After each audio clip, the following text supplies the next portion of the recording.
जय हिंद दोस्तों, वंदे मातरम। इन दिनों ईडी की चर्चा हर तरफ चल रही है। चाहे आप नेशनल हेराल्ड केस की बात कर लें, पार्थ चटर्जी की बात कर लें, या फिर अब संजय राउत की बात कर लें। संजय राउत जिस पात्रा चौल के केस में इस समय गिरफ्तार किए गए ईडी के द्वारा, वो कोई छोटा मोटा केस नहीं बल्कि बहुत बड़ा केस है। तो ऐसे में संजय राउत जब गिरफ्तार हुए हैं, उसके ठीक पहले उनके कुछ ऑडियोज भी वायरल हुए थे, जिसमें कि वो एक महिला को गाली देते हुए सुनाए दे रहे थे। तो ऐसे में अब कई सारी चीज़ें हैं जो कि एक बार फिर से संजय राउत और ईडी को बिल्कुल सबके समक्ष ला के सामने खड़ा कर दिया है। क्योंकि अगर हम हाल के दिनों की बात करें तो पिछले कुछ समय में अनिल देशमुख और भी कुछ नेता हैं जो कि महाराष्ट्र की राजनीति में काफ़ी सक्रिय थे। ये सभी लोग, नवाब मलिक, ये सभी लोग अब ईडी की गिरफ्त में हैं और कुछ विशेष कारणों के कारण ये लोग जमानत पे तक बाहर नहीं आ पा रहे हैं। क्योंकि ईडी की जो जमानत की शर्तें, उनमें से एक बड़ी शर्त तो यही है कि आपको ये साबित करना होगा कि आप के ऊपर जो आरोप लगे हैं वो बिल्कुल गलत है। यही लोग सिद्ध नहीं कर पाते और इसलिए जेल में सड़ते रहते हैं। अब जरा बात कर लेते हैं इस पूरे मामले में के बारे में, जिस मामले में संजय राउत को गिरफ्तार किया गया है। शिवसेना सांसद संजय राउत पात्रा चौल केस की वजह से चर्चा में है। ये घोटाला 1034 करोड़ से ज्यादा का बताया जाता है। जहां अदालत ने पात्रा चौल घोटाले में संजय राउत को 4 अगस्त तक ईडी की रिमांड पर भेज दिया है, वहीं इस कार्रवाई से पात्रा चौल के निवासियों में उम्मीद जगी है कि शायद अब उन्हें अपने सपनों का घर मिल जाए। इंडियन एक्सप्रेस ने इस मामले में कई निवासियों से बात की जिन्होंने अपनी परेशानियों को साझा किया। उसमें से एक है गोरेगांव में 6 लोगों के परिवार के साथ किराए के मकान में रहने वाली संजय नायक, जिन्होंने 30 की उम्र में नया आशियाना पाने के लिए सिद्धार्थ नगर स्थित 47 एकड़ में फैले पात्रा चौल का अपना मकान खाली कर दिया था। तब उन्हें 3 साल में अपना मकान मिलने का ख्वाब दिखाया गया था, लेकिन आज 14 साल बाद भी वो मकान के लिए इंतजार ही कर रहे हैं। नायक आज भी पात्रा चौल के 671 अन्य किराएदारों के साथ अपना मकान पाने के लिए संघर्ष कर रहे हैं। बता दें कि उस समय सभी ने अपने मकान Maharashtra housing and area development authority को सौंप दिए थे। नाइक जैसे कई अन्य लोगों ने दावा किया है कि पात्रा चौल खाली करने के बाद कहीं और रहने के लिए किराया भरने के लिए उन्हें अपने सोने के गहने तक गिरवी रखने पड़े थे। नाइक का कहना है कि उनकी कमाई का 20,000 रुपया तो हर महीने बस किराया भरने में जा रहा है और बाकी खर्चों ने मुंबई जैसे शहर में उनकी कमर तोड़ के रखी है।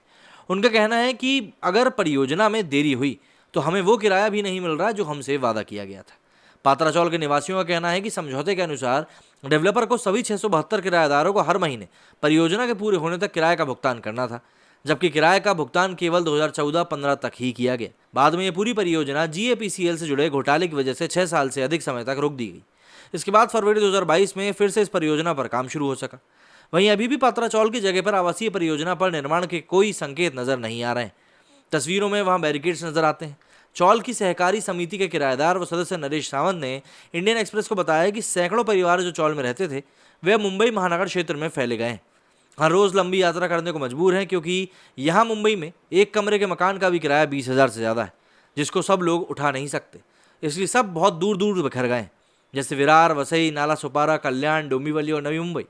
कुछ तो वापस अपने गाँव तक लौट गए हैं और सब उम्मीदें छोड़ चुके हैं। सावंत का यह भी कहना है कि कम से कम 100 से 150 निवासियों की तो मृत्यु भी हो चुकी है, जो अपने मकान का सपना लिए ही 1.5 दशक का इंतजार करते करते चल बसे। यहाँ तक कि परिवारों को किराया मिले भी 6 साल से ज़्यादा समय हो चुका है। हम माडा से अनुरोध करते हैं लेकिन कुछ हुआ नहीं।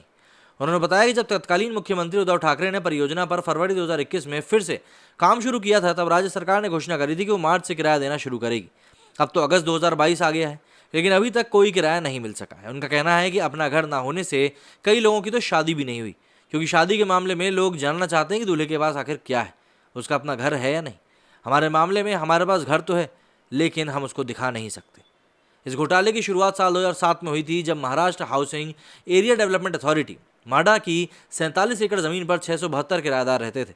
इन्हीं 672 किराएदारों के पुनर्वास के लिए पात्रा चौल परियोजना के तहत चौल के विकास का काम प्रवीण राउत की कंपनी गुरु आशीष कंस्ट्रक्शन और housing development and infrastructure limited को सौंपा गया था।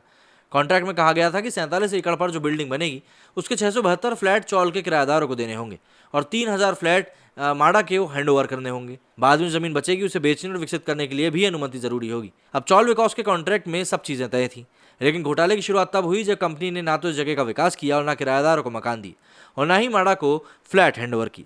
प्राइवेट कंपनी पर आरोप है कि उन्होंने 47 एकड़ जमीन पर गरीबों के लिए फ्लैट बनाने के बजाय उसे 9 अलग अलग बिल्डरों को बेच दिया और खासा पैसा कमाया। जब माडा को इसकी सूचना हुई तो उन्होंने 2018 में जाकर उसके विरुद्ध एफआईआर करवाई और केस अपराध विंग के पास गया। इसके बाद 2020 में प्रवीण राउत की गिरफ्तारी हुई और यहीं से हुआ संजय राउत का इस केस में कनेक्शन शुरू। अब जाहिर सी बात है, जब यहाँ पर कनेक्शन निकल के आया तो संजय राउत को तो भाई कई सारे मोर्चों पर घेरा जाना था ही, और इसीलिए वो घेरे भी। अब जैसे जैसे उनकी ये परतें खुलती गईं, सीधे तौर पर ये बात सामने आ गई कि भाई जो भी कुछ चीज़ें चल रही हैं वो चीज़ें कहीं ना कहीं संजय राउत की लिप्तता के बाद ही चल रही हैं। क्योंकि तभी तो सारे मामले बढ़ते चले गए। और उनकी वाइफ की भी संलिप्तता इसमें निकल कर सामने आ गई। उन विदेश में घूमने की बात हो या प्रॉपर्टी खरीदने की, ये सभी बातें एक एक करके उसके बाद ही सामने आना शुरू हुई। आप लोग इस बारे में क्या कहना है मुझे कमेंट करके जरूर बताएं। मेरे वीडियो फिलहाल इतना ही। जय हिंद, जय भारत।